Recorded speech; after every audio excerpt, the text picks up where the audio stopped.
சில பேர் மறந்து போன மறைக்க நினைக்கிற வரலாற்று நிகழ்ச்சிகளை நினைவுபடுத்த விரும்புகிறேன். கோனேரி குப்பத்தில் நடந்த வன்னியர் சங்க வெள்ளி விழா மாநாட்டுக்கு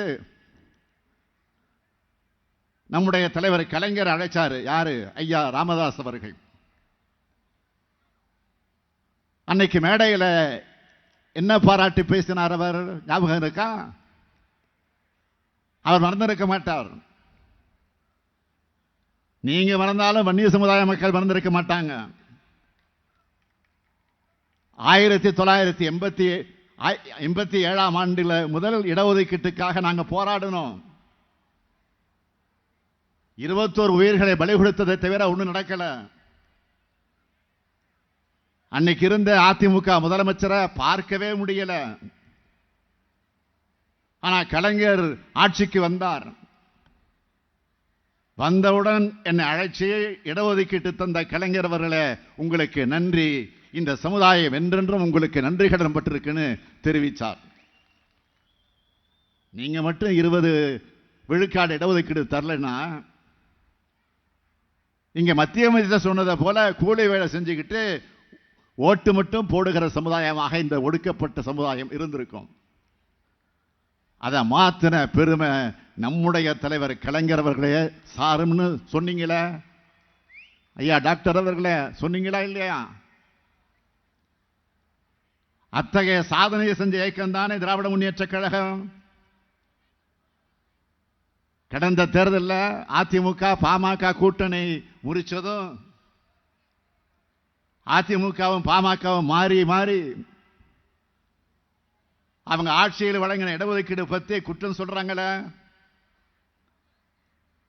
என்னவெல்லாம் பேசுறாங்கன்னு டிவியில் பார்க்கிறோமே. அதையெல்லாம் இப்ப சொல்லி இந்த மேடையோட கண்ணியத்தை குறைச்சிக்க நாம் விரும்பல.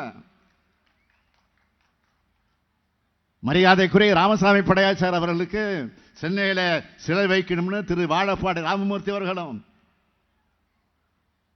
வன்னி அடிகளார் அவர்களும், CN ராமமூர்த்தி அவர்களும் கலைஞரை சந்திச்சு கோரிக்கை வச்சாங்க. சென்னையினுடைய மைய பகுதி ஆல்டா, கிண்டியில் இருக்கக்கூடிய ஆல்டா, அந்த சந்திப்புல சிலையை அமைச்சார் தலைவர் கலைஞர் அவர்கள். அந்த நிகழ்ச்சியில கலைஞர் கூட சென்னை மேயராக இருந்த இந்த அடியேனும் கலந்துகிட்டான். எந்த சமூகமாக இருந்தாலும் அந்த சமூகத்தோட மேன்மைக்காக திட்டங்களை தீட்டித்தர சமூக நீதி இயக்கம் தான் திராவிட முன்னேற்ற கழகம். ஆனா சமூக நீதி பேசுகிற மருத்துவர் ஐயா அவர்கள் சமூக நீதிக்கு எதிரான பாஜகவோட கைகோர்த்த மர்மம் என்ன? பாமக வலியுறுத்துகிற ஒரு கொள்கைக்கு கூட ஆதரவு தெரிவிக்காத, அதுக்கு முற்றிலும் நேரெதிரான கொள்கை கொண்டதுதான் பாஜக. இது மூத்த தலைவரான ஐயா மருத்துவர் அவர்களுக்கு தெரியாதா? நான் மட்டும் சொல்லல, மனசாட்சி உள்ள பாமகவின் தொண்டர்கள் கூட இது ஜீரணிக்க முடியாம வேதனையோடு இருக்காங்க. ஐயா ராமதாஸ் அவர்கள் அடிக்கடி பேசுவார மண்டல் கமிஷனை பற்றி.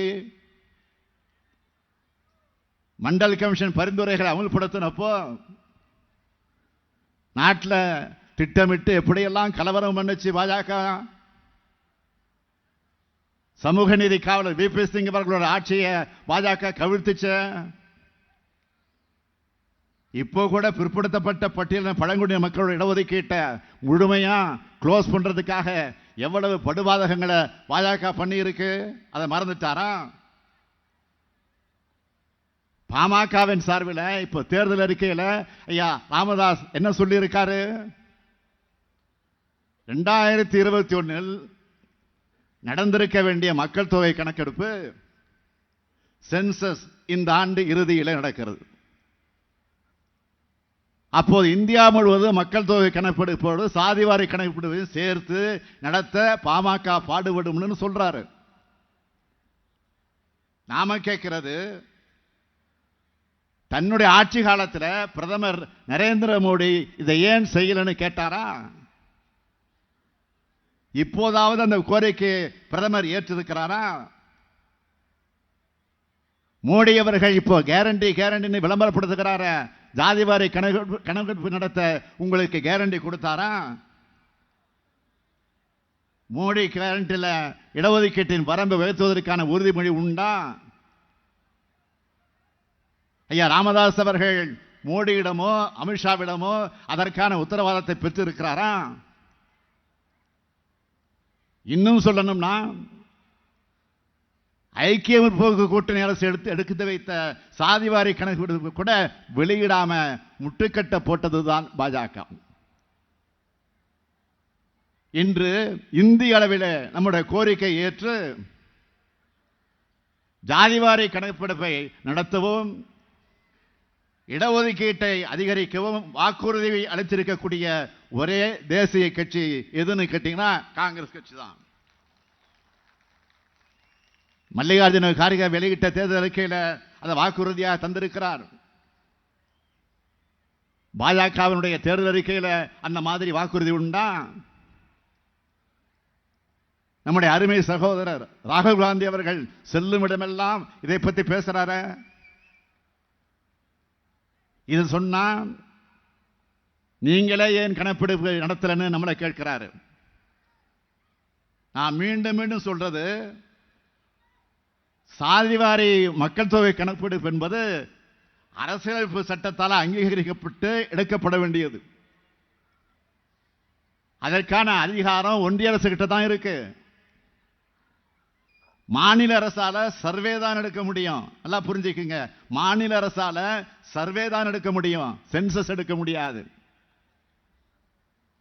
இந்த நடைமுறையெல்லாம் போராளியான சமூக நீதி போராளியான ஐயா ராமதாஸ் அவர்களுக்கு தெரியாதுன்னு நான் நினைக்கல. தெரிஞ்சே இந்த அரசியல் பண்றாரு. அவர் மேல வச்சிருக்கக்கூடிய பெரும் மரியாதைக்காக இதுக்கு மேல நான் எதுவும் பேச விரும்பல.